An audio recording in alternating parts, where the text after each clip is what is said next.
All right, Shalom. Before I start, I'm going to give all praises to Yahweh, Bahashim, Yahushai, Bahashim, Rakakurash. Double honors to the elders and apostles of Great Millstone.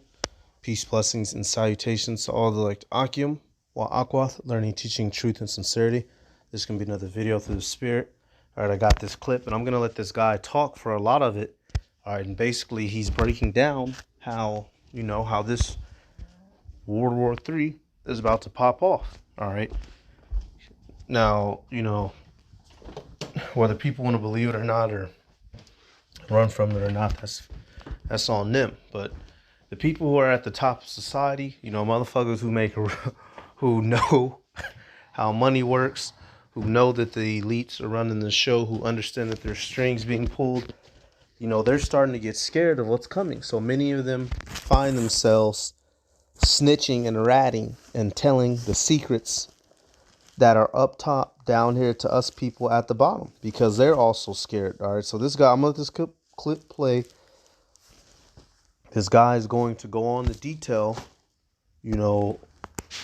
how war is fought nowadays. All right, billionaire warlords, why the future is medieval. The United States especially has been now accustomed for 25 years as being the universal and unitary superpower. That's right what he just said right there, that's undeniable. America, all right, is the superpower of the world, and can't nobody argue that nor deny that. So what does that prove? That helps proves that America, all right, is that last final kingdom that would be ruling. All right, that's how we know that this place is Rome revived. All right, it's not going to last forever. I think most people know this, even though some may be in cognitive dissonance over this. He said it ain't going to last forever. He said most people know this, but many are in cognitive dissonance, meaning many don't want to accept it. Kingdoms rise and fall, matter of fact. All right. If it's not the kingdom of heaven, it's guaranteed to fall.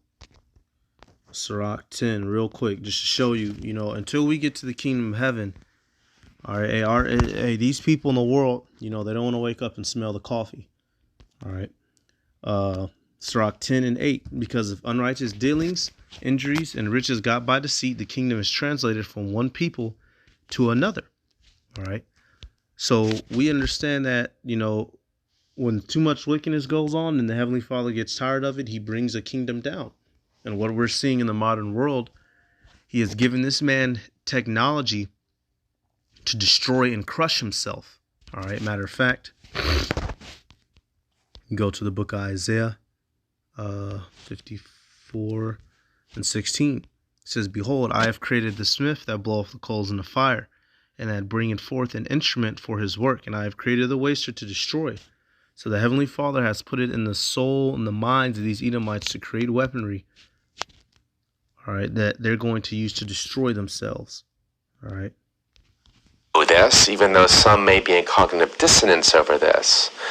The truth is there are rising powers like Russia and China, but there are other rising powers too. One of our problems is that we live in a state-centric view of the universe.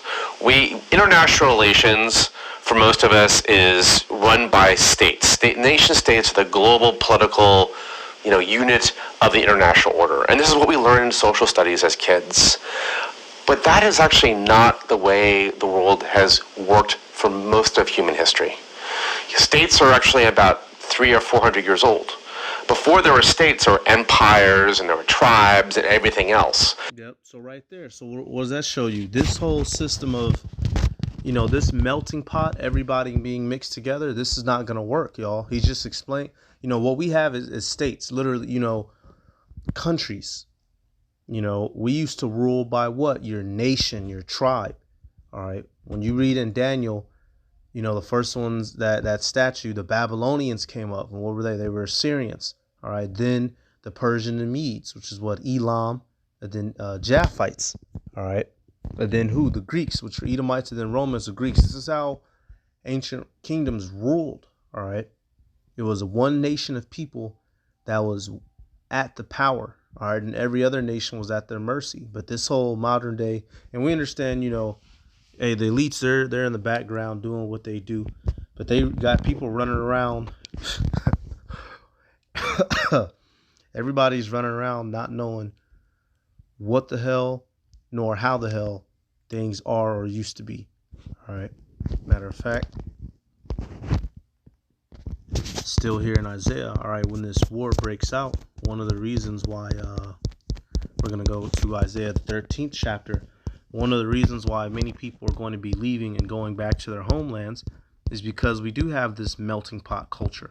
All right, Isaiah 13 and 14. This is going to fuel the race riots.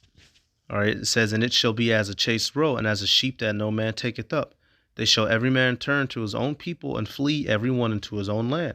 Every one that is found shall be thrust through, and every one that is joined unto them shall fall by the sword. So that right there, every people are going to get up and go back to their homelands how it used to be. This whole, everybody coming together, this shit's about to stop. All right, the end of the world is coming.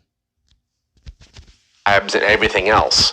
The reign of states, and only states can wage war legitimately, that is coming to a close. We're actually going back to the status quo ante of when global order was a free-for-all.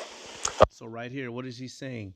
It's no longer going to be, united countries. And what he's saying, y'all, is, Esau, it's going to go back to nations, all right?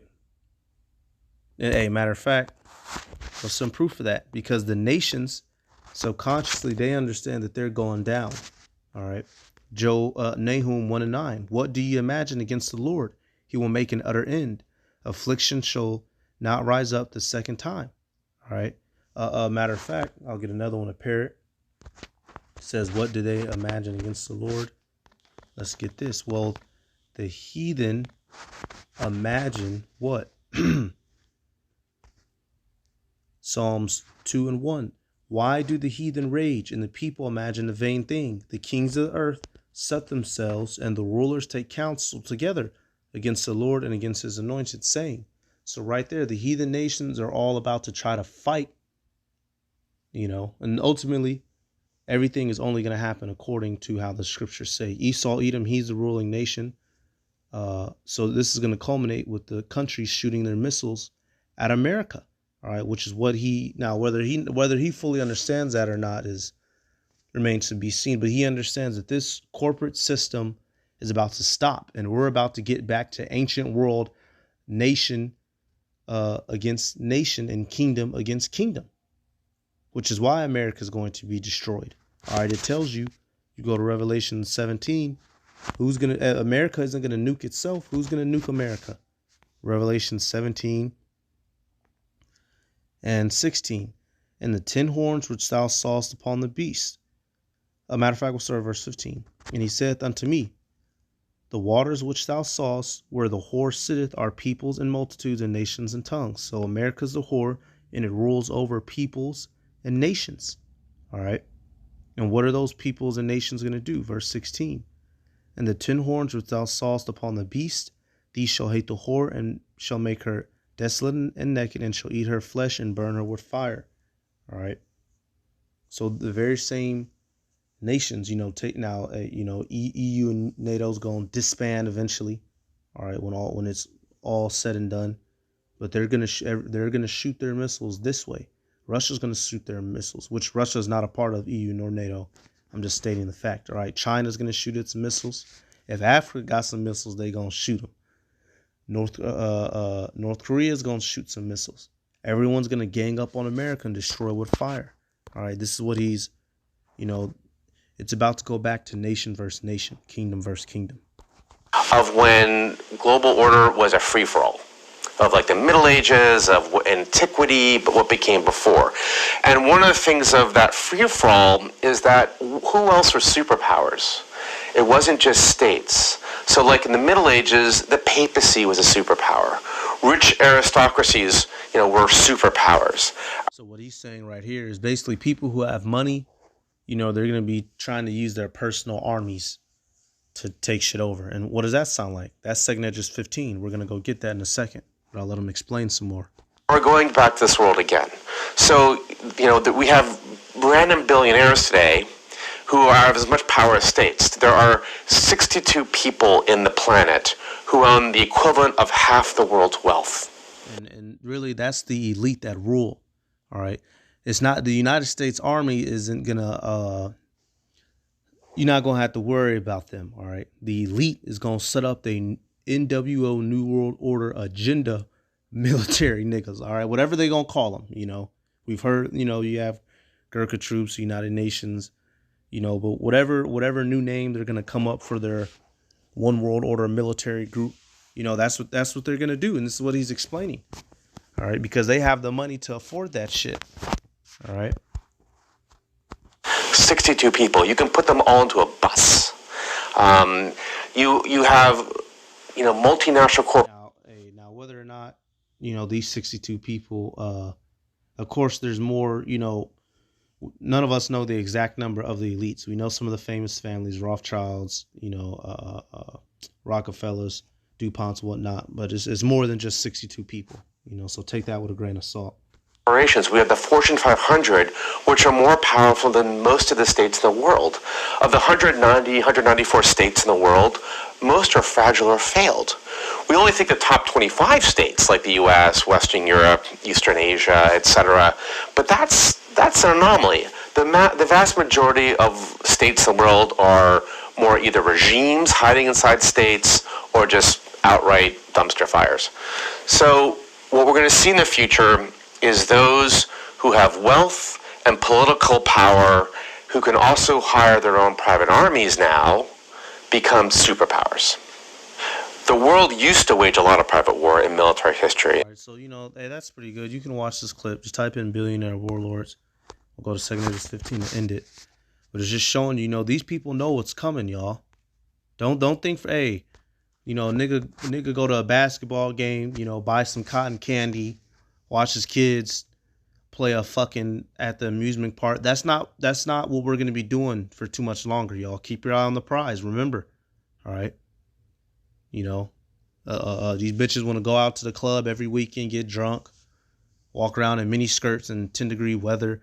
We're not gonna be doing that for too much longer. It's about to get real as steel out in this bitch. All right. 2 Edges 15 and 14. Woe to the world and them that dwell therein. For the sword and the destruction draweth nigh, and one people shall stand up and fight against another, and swords in their hands. For this will be sedition among men, and invading one another. They shall not regard their kings nor princes, and the course of their actions shall stand in their power. All right, and that right there. All right, there's going to be insurrections and dissimulations in all parts of governments. All right, and the fact that what it says there. The course of actions will stand in their power. So people who can get shit done, they're going to be getting it done. All right. Imagine, if you will, a man who is 6'5" and 300 pounds, he can cause more damage than a man that's, 5'1", 150. Well, a man who's a billionaire, he can hire a whole army and cause more damage than all them niggas put together. All right. So, hey, people, it's going to be wild and reckless out here. And E knows it, and he's trying to tell. This video came out 3 years ago.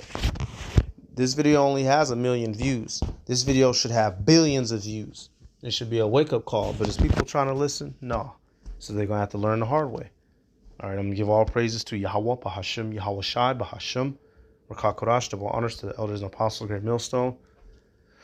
Peace, blessings, and salutations to all like Akim Akwath, learning and teaching truth and sincerity. Shalom.